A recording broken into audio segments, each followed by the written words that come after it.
Developed and produced by the people, Morgan Rose and Katrina Cornwell, Life-Changing Show is a simple conceit for a one-night-only performance. Selected people take the stage and present retellings of the life-changing experiences they've had in the theatre. As always in Carlton, nothing opens on time. It's actually sort of reassuring. It's like this is what you expect at La Mama. The same goes for my first real look inside the new La Mama HQ. Of course, it's not the same as being in the space, and I'm sure the new surfaces and the smells will be alien at first, but seeing the fireplace in the corner and the ghostly light at the back, that still makes my heart warm a little. A table and chair sit in the space as people hand out programs. The resolution on this is pretty good. I can read the tops of the programs from here. The famous La Mama raffle returns, and it's Lawrence Strangio conducting it. So much that is familiar, so many touchstones that say La Mama survives. The first story is appropriately from Liz Jones. She tells us how she went to England and discovered theatre, and then came home and met Betty Burstel when she was teaching at Brunswick Girls' School. Liz explains how her husband, the redoubtable Lloyd Jones, wrote a play on the back of sick bags and asked her to show the play to Betty. She tells us about driving up to Sydney to see Grotowski and participate in his workshop. Liz is amazing. The stories of historic performances by international superstars tumble out of her like laundry from a dryer, warm, inviting, unassuming.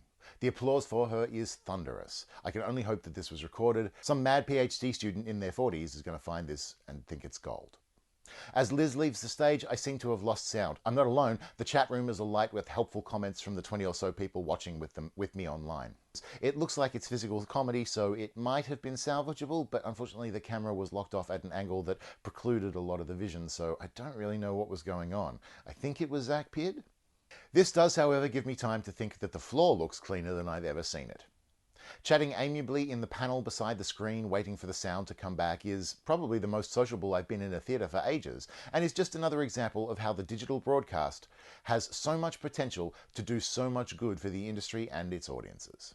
When the sound returns, it's not terrific. Beng O is talking on stage and is wearing headphones. I don't catch why he's wearing the headphones.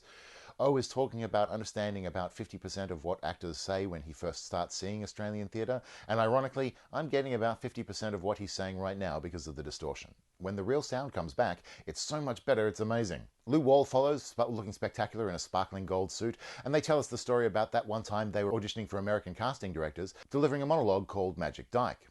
They didn't get the role. I love their indignation when they declare that they went to the VC f***ing A. Didn't we all, Wall?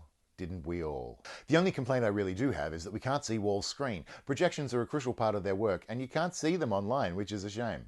Then interval happens and I have a break out on my front porch. While people in Carlton are mingling in the foyer having conversations, no doubt about how good it is to be back in La Mama again, I managed to return for one more piece by Amania Price. She tells a story of a child's plan to get famous, going through a diary. Price uses projections too, but we can see them better now. It's probably been fixed during the interval. It's cheery, adorable, awkward, and life-affirming. I particularly enjoy how the young Price ranked the education options for getting famous: NIDA, VCA, QUT, and TAFE. And her facial gymnastics during the final ride on time sequence is a joy. The women in the projections during this piece remind me of the women who made La Mama what it is. Sadly though, at 9:30 I'm tapped out. I've got to put the dog to bed and then I'm gonna crash, so I missed the final few acts. But this was amazing, and it's the kind of thing I think theatre is for. The celebration of community with storytelling and performance, jokes and memories. Welcome back, La Mama.